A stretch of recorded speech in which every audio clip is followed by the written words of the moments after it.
Assalamualaikum dan selamat sejahtera saya ucapkan kepada barisan juri pertandingan Eye Compact 2021 dan juga para penonton sekalian. Nama saya Nur Farah Ain binti Muhammad Zamri, mewakili kumpulan kami iaitu Smart Bahasa Fiji akan menyampaikan tajuk inovasi kami iaitu bijak bahasa dengan tingkap ajaib yang mana kami menekankan didik hibur dalam inovasi ini. Jadi, untuk penjelasan yang seterusnya, mari kita lihat dalam slide berikut. Baiklah, kita mulakan dengan slide pengenalan. Kita tekankan ataupun kita gunakan inovasi ini terhadap murid pemulihan khas. Siapakah murid pemulihan khas?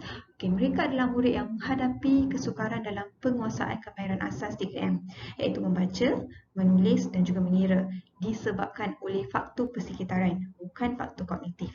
Jadi, kita dapat simpulkan kat sini bahawa murid pemulihan khas memerlukan kaedah serta teknik pembelajaran yang berbeza supaya mereka dapat menerima pembelajaran dan juga pengajaran daripada seorang guru dengan semaksimum yang mungkin. Jadi kaedah pembelajaran yang kita gunakan dalam kit modul bahasa dan tingkap ajaib ini adalah pembelajaran belajar sambil bermain. Sambil dia belajar, dia bermain. Dan dia bermain itu adalah secara bermakna supaya membantu murid lebih fokus dan seterusnya menguasai kemahiran asas bacaan dengan lebih baik. Sehubungan dengan itu, kami mengambil pendekatan untuk menghasilkan inovasi yang bukan sahaja mampu membantu menguasai kemahiran asas bacaan, tetapi kita nak tarik minat murid dan juga fokus supaya dia dapat menerima sesuatu dengan sebaik yang mungkin. Jadi melalui bahan inovasi ini juga kami menggunakan kaedah fonik, iaitu kaedah mengenal huruf melalui padanan huruf dan bunyi. Murid tak perlu kenal huruf dahulu, cukup sekadar bunyi, kemudian daripada bunyi itu nanti dia akan gabungkan untuk membentuk suku kata, perkataan dan seterusnya ayat-ayat yang mudah.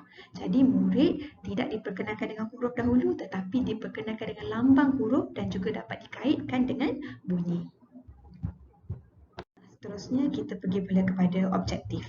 Okay, objektif pertama dalam penghasilan kit modul bahasa dan tingkap ajaib ini adalah untuk membantu murid pemulihan meningkatkan tahap kemahiran dalam bacaan bagi mata pelajaran bahasa Melayu dengan pendekatan permainan bahasa, didik hibur dan juga kaedah fonik.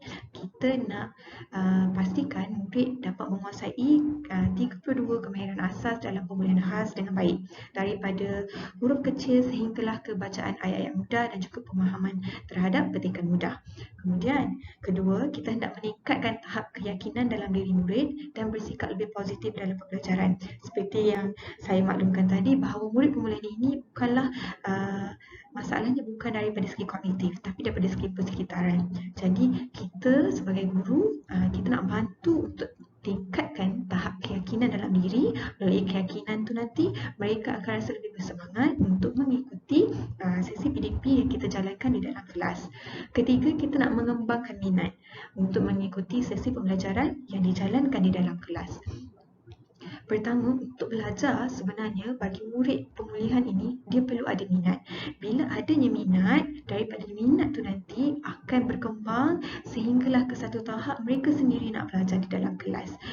Jadi di sini melalui kit ini, bila kita gunakan pendekatan permainan didik hibur, murid rasa gembira dan sekaligus akan rasa minat untuk mengikuti sesi pembelajaran. Seterusnya, sebagai elemen didik hibur dalam pengajaran dan pengajaran di dalam kelas, dan kita nak pupuk sifat kerjasama dan berdaya saing secara sihat dalam pembelajaran di dalam kelas. Sifat kerjasama ni kita pupuk melalui permainan. Melalui permainan tu nanti mereka akan bermain secara berdua ataupun kita boleh laksanakan secara berkumpulan. Jadi, apabila mereka melaksanakan secara berkumpulan, mereka akan rasa lebih bersemangat, mereka akan lebih akan timbul sikap untuk saling tolong-menolong dan secara tak langsung kita akan nampak impak positif yang ada dalam diri murid tu yang membolehkan mereka dapat mengikuti setiap kemahiran dalam pemulihan khas ni dengan baik. Seterusnya kita berada di slide isu, di mana sebelum terhasilnya inovasi ini kita kena pasti isunya dahulu. Isunya adalah tahap penguasaan murid pemulihan terhadap kemahiran kemahiran bacaan adalah lemah. Jadi kita kenal pasti bahawa murid pemulihan, pertama dia tidak mengenal dan mengecam bunyi dan huruf dengan baik. Yang mana ada antara murid yang dia kenal huruf tetapi dia tak dapat nak kaitkan huruf tu dengan bunyi. Atas sebab itu melalui KIT ini kita tekankan kaedah fonik yang mana dia menekankan bunyi huruf tersebut. Saya bagi sebagai contoh, huruf A. Huruf A, murid kenal A, tetapi sebenarnya bunyinya adalah A. Apabila dia nak eja perkataan seperti ayam, dia sebut A tapi dia tak dapat nak gabungkan ataupun dia tak dapat nak relate A tu adalah A. Jadi melalui kaedah ini kita gunakan kaedah fonik. Kita kenalkan bahawa A tu adalah A. Yam. Okey. Seterusnya adalah murid kurang keyakinan diri untuk membunyikan huruf, suku kata, perkataan, frasa, ayat dan mudah. Kenapa dia kurang keyakinan diri? Atas sebab yang tadi. Dia kenal huruf tetapi dia tak dapat nak kaitkan bunyi. Dia tak tahu. Sebagai contoh, ba. B, A. Dia tahu B, dia tahu A. Tapi dia tak dapat nak gabungkan bunyi B dan A untuk membentuk ba. Tapi kalau kita gunakan kaedah fonik melalui KIT ini, B dan juga A. B, A, ba. Apabila dia dapat menyebut secara tak langsung nanti keyakinan diri dia akan bertambah. Tetapi isunya adalah kurang keyakinan diri. Ketiga, murid mudah hilang fokus waktu sesi PDP dilaksanakan. Kenapa mudah hilang fokus? Mungkin sebelum ini kita banyak menggunakan chalk and talk. Sebagai seorang guru mungkin ada penggunaan chalk and talk, kaedah pengajaran yang lebih tradisional. Jadi apabila kita menggunakan kaedah permainan belajar sambil bermain, mereka akan rasa seperti mereka tak belajar, tapi dalam masa yang sama sebenarnya mereka belajar. Mereka bermain secara bermakna. Apa yang dimainkan itu mampu membantu dalam menguasai kemahiran-kemahiran asas bacaan. Dan seterusnya mereka kurang motivasi diri untuk berusaha dan menguasai kemahiran dengan baik. Dalam melalui permainan KIT ini, dalam KIT modul bijak bahasa dan juga tingkap ajaib ini, kita akan bermain. Individu pertama akan bermain dengan individu kedua ataupun kumpulan pertama akan bermain dengan kumpulan kedua. Apabila mereka bermain, wujudnya interaksi, secara tak langsung motivasi diri mereka akan bertambah. Apabila mereka belajar secara sendiri-sendiri, belajar secara individu, tanpa ada bimbingan daripada rakan sebaya dan juga guru, mereka akan rasa lebih rendah diri, kurang motivasi diri untuk terus belajar dan juga menguasai kemahiran bacaan ini dengan lebih baik. Baiklah, seterusnya kita bergerak pula kepada kumpulan sasaran. Kumpulan sasaran untuk kita laksanakan inovasi ini adalah pertama murid pemulihan tahap 1 di tahun 2, kemudian murid pemulihan tahap 2 yang berada di tahun 5 dan seterusnya murid aliran perdana tahap 1 di tahun 1. Kenapa kita memilih tahun 1? Kerana kita tahu bahawa pandemik yang melanda semenjak tahun lepas menyebabkan mungkin ada dalam kalangan murid tahun 1 yang masih belum menguasai konsep ataupun belum menguasai kemahiran asas dengan baik. Jadi atas dasar itu kita memilih tahun 1 untuk kita cuba laksanakan inovasi ini dan kita nak lihat impak yang kita dapat melalui pelaksanaan inovasi ini. Baiklah, seterusnya kita pergi pula kepada slide garis masa perancangan dan juga pelaksanaan. Kita bermula pada Januari 2019 di mana pada waktu itu kita baru menggunakan kaedah fonik dalam PDPC dan juga kita laksanakan perbincangan dan juga bimbingan bersama pembimbing. Jadi sebelum ini guru lebih menggunakan kaedah suku kata, tetapi apabila kita melihat impak ataupun kita melihat bahawa untuk murid itu menguasai sesuatu suku kata atau perkataan mengambil masa yang agak lama. Jadi kita cuba gunakan kaedah fonik, kita cuba gunakan kaedah gabung bunyi untuk melihat impaknya terhadap murid pemulihan. Kemudian begitu juga pada Mac 2019 dan juga pada Jun 2020 kita mula draftkan KIT inovasi ini sehinggalah kepada pembinaan bahan modul dan juga akhirnya kita aplikasikan secara penuh dalam pembelajaran dan pengajaran di dalam kelas. Baiklah, seterusnya saya perkenalkan apa itu KIT bijak bahasa dengan tingkap ajaib. Okey, dalam KIT bijak bahasa dan tingkap ajaib ini dia terdiri pada ada dua benda, iaitu pertama adalah modul bijak bahasa. Modul bijak bahasa ni ibaratnya adalah rujukan. Di mana dalam tu terkandungnya kemahiran bermula daripada huruf vokal, suku kata terbuka mengikut siri-sirinya. Jadi kita fokuskan dulu kepada siri satu, iaitu mengenal bunyi huruf.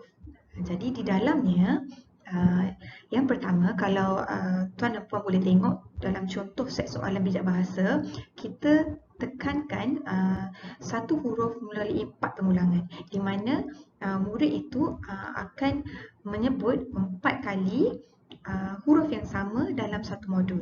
Jadi bila berlakunya pengulangan, dia dikira sebagai aktiviti pengukuhan dan secara tak langsung murid akan lebih mengingat bunyi melalui pelambangan huruf tersebut.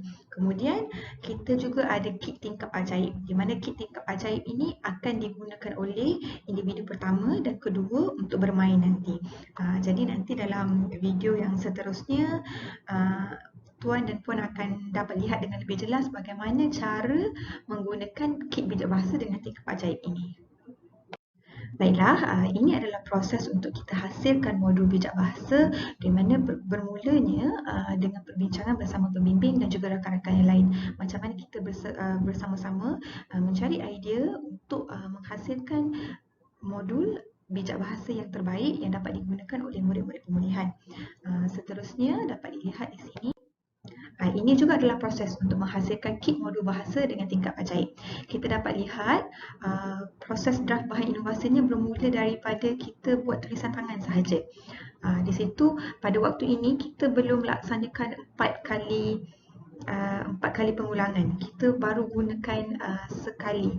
Maksudnya dalam 16 kotak 16 kotak ni ada 16 huruf. Tetapi apabila kita melakukan tambah baik, kita rasakan bahawa murid memerlukan pengulangan ini untuk mengukuhkan daya ingatan mereka, sehinggalah yang tuan dan puan dapat lihat yang di hujung sekali itu kita hasilkan 4 pengulangan dengan satu huruf. Baiklah, saya akan terangkan sedikit cara penggunaan kit bijak bahasa dengan tingkap ajaib. Walau bagaimanapun, di hujung slide nanti ada video yang akan menerangkan dan akan menunjukkan dengan lebih jelas bagaimana penggunaan kit ini. Langkah pertama, murid disediakan dengan satu set kit modul bijak bahasa. Kemudian, murid perlu pilih untuk bermain secara individu ataupun secara berpasangan. Pada langkah kedua, murid meletakkan bingkai padanan ataupun tingkap ajaib ini yang terdiri daripada jubi nombor 1 hingga 16 pada tapak soalan. Dia di sebelah kiri ada tapak soalan, di sebelah kanannya adalah tapak jawapan. Kemudian murid perlu mengambil jubin mengikut turutan. Kemudian bermula daripada nombor 1, murid mengambil jubi nombor pada bingkai padanan dan melihat huruf atau suku kata yang ada pada tapak padanan tersebut. Murid perlu membunyikan huruf yang terdapat pada tapak soalan dan memadankannya pada tapak jawapan. Kemudian dia ulang secara bergila-gila sehinggalah selesai tapak yang ke-16. Langkah keempat, murid dapat menyemak hasil jawapan dengan membandingkan warna. Sebab di atas tapak jawapan tu ada skema jawapannya mengikut susunan warna. Permainan ini akan diulang sehingga murid dapat mengenal pasti dan menyebut setiap 4 bunyi dengan betul. Set soalan akan ditukar mengikut susunan bagi memastikan murid menguasai kesemua bunyi huruf dengan baik. Baiklah, seterusnya saya akan terangkan pula kelebihan kit bijak bahasa dengan tingkap ajaib ini. Pertama, ianya sangat menarik kerana kita menekankan elemen didik hibur di mana murid akan belajar sambil bermain. Kedua, ianya mudah untuk dibawa dan fleksibel. Kita letakkan kit ini dalam satu folder ataupun dalam satu file di mana bukan sahaja guru pemulihan dapat gunakan, akan tetapi guru di aliran perdana ataupun ibu bapa juga dapat menggunakan kit ini di rumah. Seterusnya, kit ini menerapkan elemen PEK 21, pembelajaran abad ke-21, di mana kita terapkan elemen komunikasi, kolaboratif dan juga nilai. Seterusnya, aktiviti pengukuhan melalui pengulangan. Dalam setiap set soalan ada 4 huruf dan juga 4 huruf itu diulang sebanyak 4 kali. Kemudian kita menekankan pendekatan belajar sambil bermain. Seterusnya kita dapat perhatikan gambar sepanjang pelaksanaan menggunakan kit modul bahasa dengan tingkap ajaib, di mana permainan ini seperti saya katakan kita dapat bermain secara individu, secara berpasangan ataupun berkumpulan. Sekiranya murid bermain secara individu, guru dapat memainkan peranan untuk membimbing dan membantu murid sepanjang menggunakan bahan inovasi ini. Baiklah, seterusnya kita pergi pula kepada kaedah pengumpulan data di mana kita menggunakan 3 jenis kaedah. Kaedah pertama adalah melalui pemerhatian di mana kita melihat perubahan dari segi tingkah laku, dari segi perubahan sikap dan juga tahap fokus murid ketika berada di dalam kelas. Kemudian kedua, kami menggunakan tembual bersama murid di mana kita menjadikan satu set soalan dan soalan yang sama ditujukan kepada murid sebelum dan selepas pelaksanaan inovasi untuk kita lihat tahap perkembangan minat murid dalam kemahiran bacaan. Dan yang terakhir adalah melalui analisis dokumen di mana kita melaksanakan ujian bacaan terhadap murid sebelum dan juga selepas pelaksanaan inovasi, dan dari situ kita dapat lihat perubahan data yang berlaku sebelum dan selepas pelaksanaan inovasi. Berikut adalah data sebelum dan selepas kita menggunakan bahan inovasi. Kita dapat lihat graf tahap penguasaan murid di mana daripada aspek minat sebelum kita melaksanakan inovasi, tahap minat murid adalah sebanyak 30% dan selepas kita menggunakan inovasi, tahap minat murid bertambah sehingga kepada 95%. Dari segi penguasaan pula, sebelum kita laksanakan inovasi, tahap penguasaannya adalah 37% dan selepas kita laksanakan inovasi, kita dapat lihat penguasaannya adalah 100%. Seperti yang dapat dilihat dalam slide ini adalah borang rekod tahap penguasaan murid yang kita gunakan untuk kita ukur data, untuk kita kena pasti perubahan data yang berlaku sebelum dan selepas penggunaan inovasi ini. Di mana dalam borang ini kita tekankan dulu kepada 6 bunyi asas iaitu A, I, U, E dan juga O. Okey. Dapat dilihat sini ini adalah hasil tahap penguasaan murid sebelum dan juga selepas, di mana kita dapat lihat data sebelum sebagai contoh bagi murid E, dia hanya mengenal dan dapat menyebut 2 daripada 6 sebutan bunyi asas dalam kemahiran bacaan.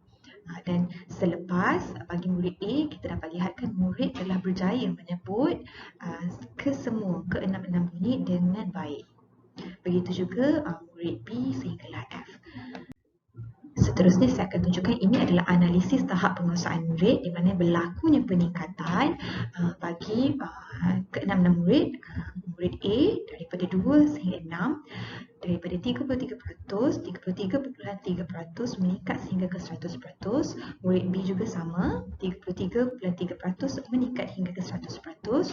Murid C berjaya mengenal 3 bunyi dan akhirnya dapat mengenal 6 bunyi dengan baik.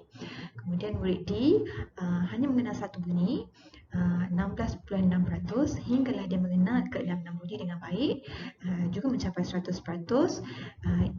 Murid E juga sama dengan murid D, dan akhir sekali adalah murid F di mana dia mengenal 2 bunyi sebelum pelaksanaan inovasi, 33.3% pencapaiannya sehinggalah kita laksanakan inovasi terhadap murid ini, dia berjaya mengenal 6 daripada 6 bunyi yang kita perkenalkan dan mencapai 100% dalam ujian bacaan. Jadi dapat disimpulkan di sini melalui kit bijak bahasa dengan tingkap ajaib ini berlakunya peningkatan dalam penguasaan kemahiran bacaan dalam kalangan murid pemulihan. Seterusnya, kita lihat apa impak melalui bahan inovasi yang dapat disemat dalam diri murid. Pertama, kita dapat lihat bahawa murid lebih fokus sewaktu PTP dilaksanakan kerana kita menggunakan elemen didik ibu. Kedua, murid bersikap lebih positif, dia berasa lebih yakin dan dia berasa lebih ceria ketika berada di dalam kelas. Ketiga, murid dapat menguasai dan dapat menyebut bunyi dengan lebih baik. Kalau dulu mungkin murid hanya mengenal tetapi tidak dapat membunyikan pemulihan dan menggabung-gabungnya dengan baik, tetapi melalui penggunaan kit ini, murid dapat menyebut bunyi dan juga akhirnya mencantumkan bunyi-bunyi itu untuk membentuk suku kata dengan lebih baik. Kemudian murid juga dilihat lebih bersemangat untuk mengikuti sesi pembelajaran dan pengajaran di dalam kelas. Baiklah, apa pula impak melalui bahan inovasi yang dapat dilihat dalam diri guru? Pertama, guru dapat meningkatkan tahap penguasaan murid terhadap bunyi asas dalam bacaan dalam tempoh masa yang lebih singkat. Kerana melalui kit ini kita menekankan elemen didik hibu dan juga kaedah fonik. Berbanding sebelum ini, guru lebih menggunakan kaedah suku kata dengan pendekatan yang lebih tradisional. Seterusnya, guru lebih bersemangat dan lebih positif sepanjang sesi PDPC kerana impak dalam diri murid itu dapat dilihat dengan lebih jelas. Dengan ini, guru berasa lebih ceria, berasa lebih seronok untuk melaksanakan PDPC dan juga memastikan murid dapat menguasai semua kemahiran dalam bacaan dengan lebih baik. Dan yang terakhir, guru dapat meneroka pelbagai bahan serta kaedah untuk meningkatkan keberkesanan dalam pengajaran dan juga pembelajaran. Kami telah sebarluaskan bahan inovasi ini di peringkat sekolah di mana murid aliran perdana turut menggunakan bahan inovasi ini dan juga guru aliran perdana turut didedahkan dengan bahan inovasi ini supaya apabila murid berada di kelas aliran perdana, guru aliran perdana dapat menggunakannya sebagai aktiviti pemulihan dan juga kita turut menyebarluaskan bahan inovasi ini di sekolah lain di mana kita berkolaborasi dengan sekolah yang berada dalam daerah yang sama dan kita cuba menggunakan bahan inovasi ini terhadap murid pemulihan di sekolah tersebut. Seperti yang tuan dan puan dapat lihat dalam slide ini, kami telah mendaftarkan bahan inovasi kami di Intellectual Property Corporation of Malaysia dan ini adalah nombor pendaftaran MyIPO bagi inovasi ini.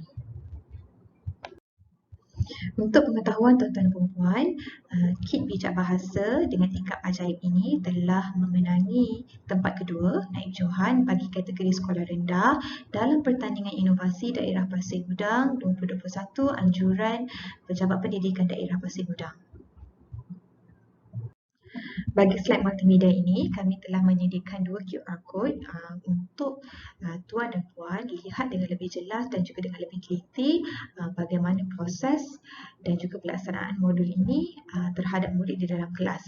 QR code yang pertama mengenai gambar-gambar di mana bermula daripada gambar pembinaan modul sehinggalah kepada gambar pelaksanaan terhadap murid dan di dalam video juga kita sertakan cara penggunaan bahan inovasi ini dan juga bagaimana pelaksanaannya terhadap murid di dalam kelas. Baiklah, kita telah sampai di penghujung slide. Dengan ini, saya mewakili ahli kumpulan yang lain mengucapkan ribuan terima kasih kepada tuan dan puan kerana sudi mendengar penerangan mengenai kit bijak bahasa dengan tingkap ajaib ini. Diharapkan dengan adanya kit ini mampu membantu murid pemulihan, murid-murid di aliran perdana dan juga dapat diperkembangkan ke peringkat yang lebih tinggi. Sekian, terima kasih.